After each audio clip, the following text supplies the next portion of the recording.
নমস্কার বন্ধু, আপনারা আজকের যে শুনানির বিষয়বস্তু ইতিমধ্যে নিশ্চয়ই শুনে গেছেন। ঘটনাটি হচ্ছে যে গত সোমবার থেকে ম্যারাথন যে শুনানি পর্ব চলছে, আজকে প্রথমার্ধে এসে আপাতত শেষ হলো। কারণ আপনারা জানেন, সরকার পক্ষের যে সিনিয়র আইনজীবী মাননীয় শ্যাম দেওয়ান, তিনি বক্তব্য প্রথমে পরিবেশন করে একটা পিটিশন দাখিল করার পরিপ্রেক্ষিতে প্রায় একটার বাজার কয়েক মুহূর্তে আগে মাননীয় আইনজীবী কপিল সিব্বাল মহাশয় তিনিও কয়েকটি কথা উল্লেখ করেন।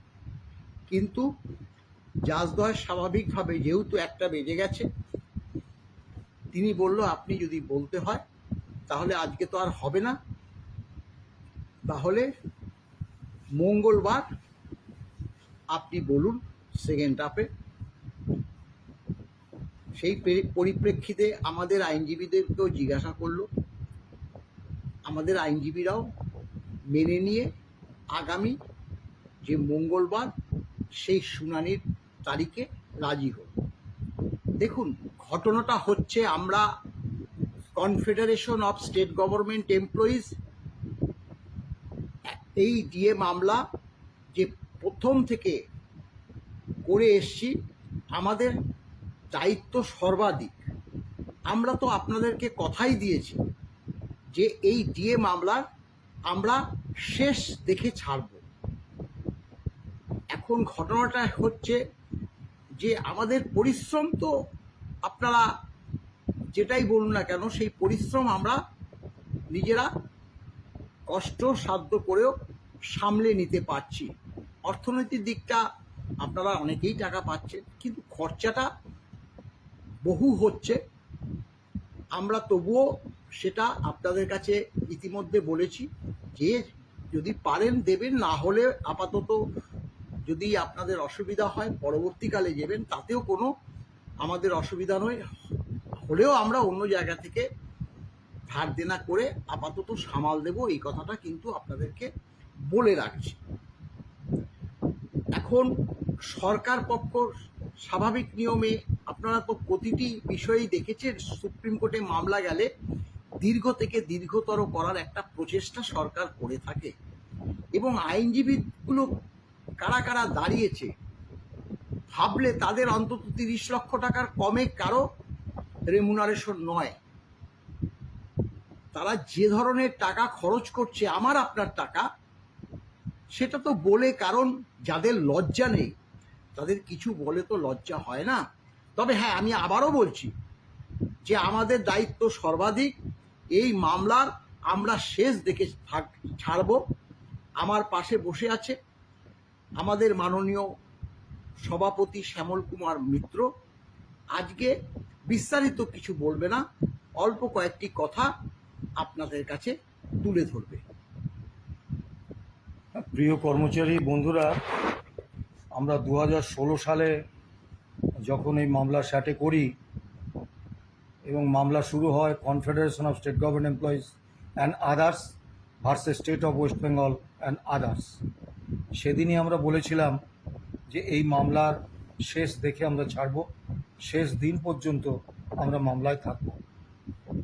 আমরা 2022 সালের 28শে নভেম্বর থেকে যেটা আন্তরিকভাবে চেয়ে এসেছি যে মহামান্য সুপ্রিম কোর্ট এই মামলার একটা পূর্ণাঙ্গ শুনানি করে অন্তিম রায় দিন, যাতে আগামী দিনে ডিএর প্রশ্নে রাজ্য সরকার কর্মরত এবং অবসরপ্রাপ্ত রাজ্য কর্মীদের আর বঞ্চনা করতে না পারে।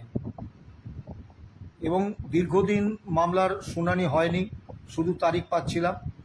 কিন্তু জাস্টিস করলের বেঞ্চে আমরা একটা চূড়ান্ত তৎপরতা লক্ষ্য করেছি, যাতে মামলাটা একটা কমপ্লিট জাজমেন্ট দেওয়ার জন্য। এবং গত 14 এবং 16 মে মামলার শুনানি হয়েছে। 16 মে একটা অন্তর্বর্তীকালীন আদেশ হয়েছিল। তারপরে গত সোমবার থেকে ধারাবাহিকভাবে একেবারে ম্যারাথন শুনানি হচ্ছে সারা দিন ধরে। আজকে ফার্স্ট হাফে শুনানি হয়েছে। আমাদের সংগঠনের পক্ষ থেকে সিনিয়র অ্যাডভোকেট বিকাশ রঞ্জন ভট্টাচার্য গতকাল তার সাবমিশন রেখেছেন। আজকে আমাদের আর এক সিনিয়র অ্যাডভোকেট রইফ রৌম তার সাবমিশন রেখেছেন।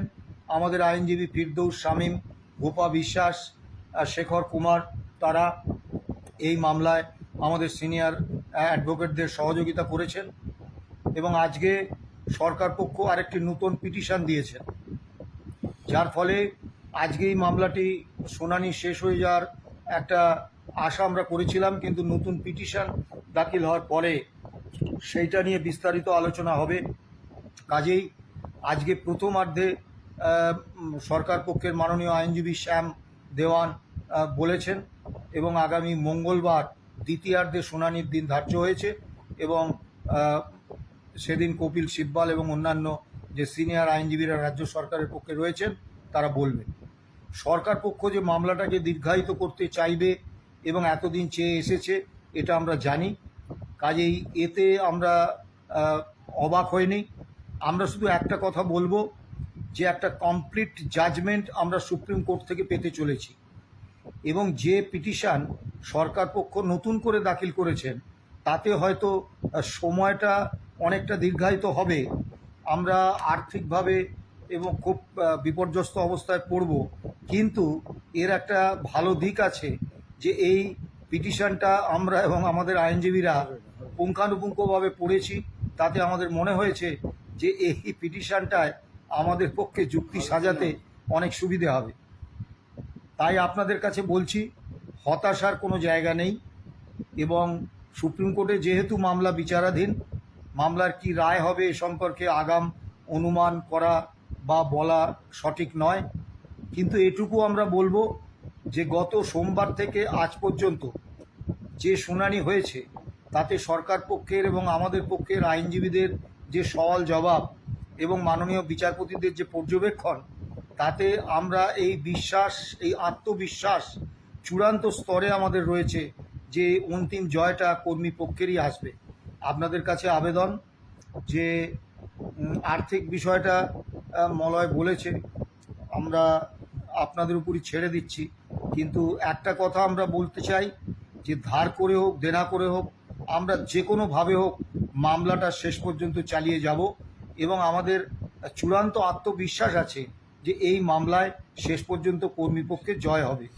আপনাদের বলবো হতাশ হবেন না আর বিভ্রান্তিতে ভুগবেন না। সরকার পক্ষ যে চেষ্টাই করুক, আমরা কর্মীপক্ষের কর্মরত এবং অবসরপ্রাপ্ত কর্মচারীদের এই বকেয়া মহার্ঘ ভাতা এবং ডিএর একটা স্থায়ী আদেশনামা উপহার দিতে বদ্ধপরিকর এবং আশা রাখছি আগামী দিন আমাদের এই কথার সত্যতা প্রমাণ হবে। ভালো থাকবেন, সুস্থ থাকবেন। নমস্কার।